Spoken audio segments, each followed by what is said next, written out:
Up until pretty recently, we were making charcloth, just making square bits of fabric. But then we did a bit of research on YouTube and noticed that a different technique is to actually produce a roll of charcloth. So that's what we're going to demonstrate today. And then we're going to take it through the process in the fire and then actually light a bird's nest with it is the plan. So Finn, so what have we got here?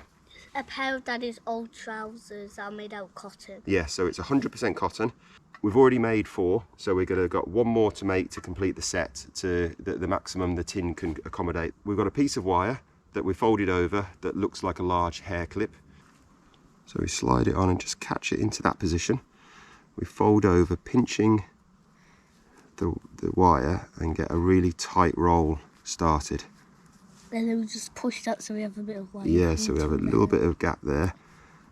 And then you're going to take over and start rolling it, aren't you? So I'll keep the tension on there, and that's it. You start to roll it nice and tight. And what you're trying to do, Finn, you're trying to make sure that this is lined up, isn't it?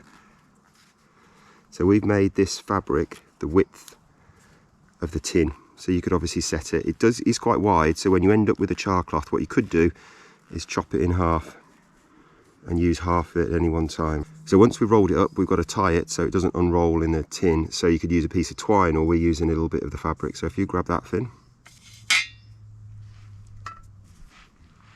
There we go, we'll pop that there. Now can you do the knot? We have to do one line short and then the other one longer, so we can maybe use this piece again. That's very good, yeah.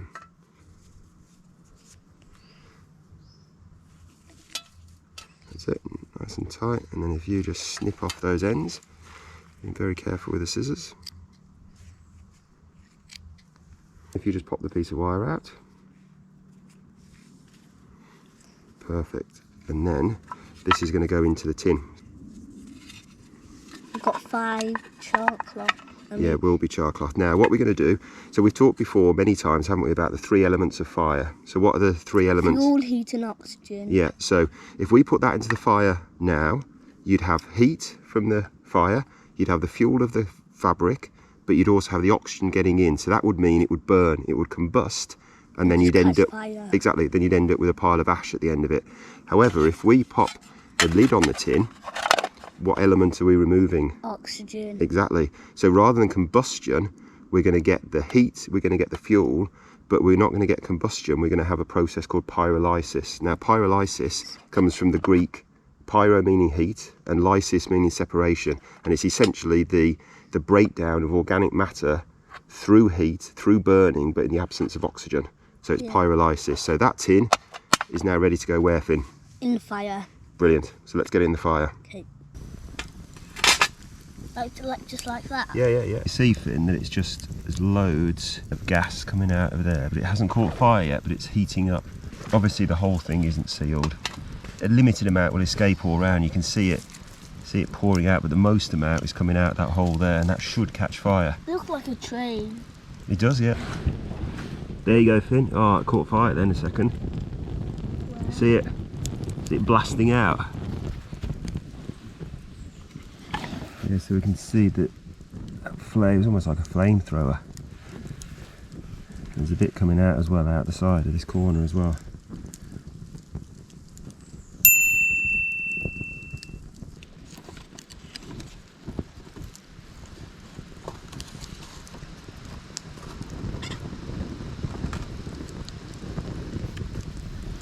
Yeah, you can really see there's flames shooting out of that tin at the moment.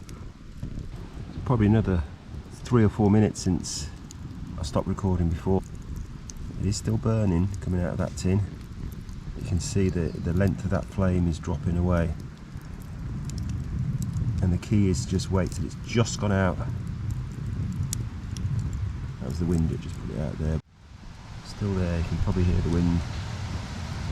Just going to keep an eye on that and wait till it goes out and then fish it out. And then obviously leave it to cool. Finn, come and watch this, because that flame has almost gone out now. Can you see it? Can you see it's just a tiny little flame there now. Trouble is it keeps blowing. I wonder whether has that gone out now? Is it supposed to go out? Yeah, that's when we've got to fish it out. Right, whatever you do, do not touch that tin. Just got to leave that to cool now, okay? Okay. So come on Finn, let's have a look. So you've already tapped the tin, haven't you? You've had a look at the top of it to make sure that it's not hot. You can actually hear the fire sizzling. You can, can't you? Let's So see let's how have a we look. would. 2, 1. There we go. Wow. Whoa. What's it even feel like? It's quite fragile stuff. But we'll put a spark on one of those tomorrow, I think. Yes! Light the fire with it. We'll light the bush box with it anyway.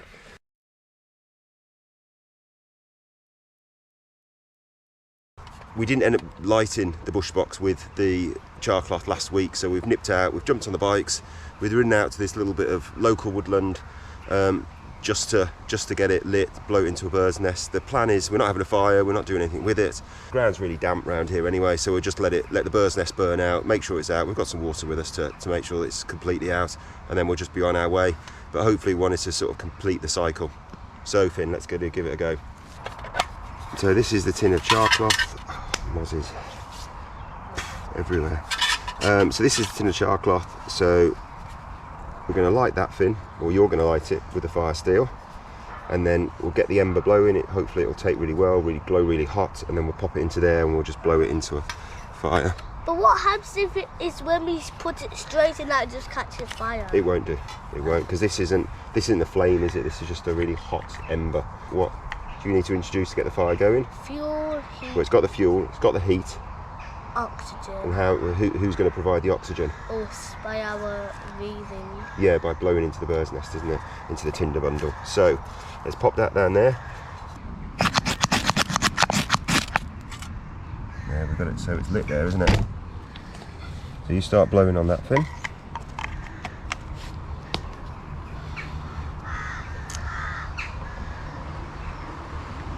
Blow it quite hard. Shall we put it in? Not just yet, blow again. So it's glowing white hot, isn't it, there? Pop that into there.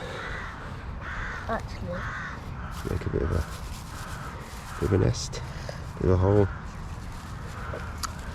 And let the air go. So just as you did last time, isn't it?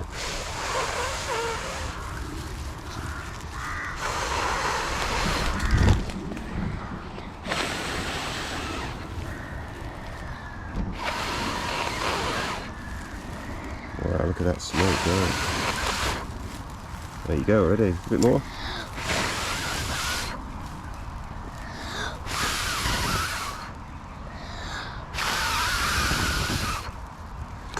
Oh, smoky smoke. That's it, now just turn it upside down. That's it, let that burn out. Just pop that down into the wet dirt. That's it going. Yeah. That was really easy. So that actually, no, don't fiddle with it, Finn. So from a charcloth perspective, that worked really, really well. Really held the heat. It just incinerated that bracken before our eyes there. So we're going to let that burn down, and we'll make sure that goes completely out. What we're going to do now is just going to smother it like that. And what are you taking away when you smother it? Oxygen. That's it, so you can see there's not much fuel left because all the bracken's gone. Okay, so scrape it back into the little pile. And now we know that's gone out, but we'll just make sure. Just to be absolutely sure. Give that a scrape together, Finn. Maybe you might be better standing up to do that, otherwise it'll get really sloppy. See what I mean? So just do it a little bit more. Perfect, okay. This is where the fire was, and we put it out so it looks like we've never been here, and that's called Leave No Trace. If you like this video, give it a thumbs up and subscribe. Bye! Yo!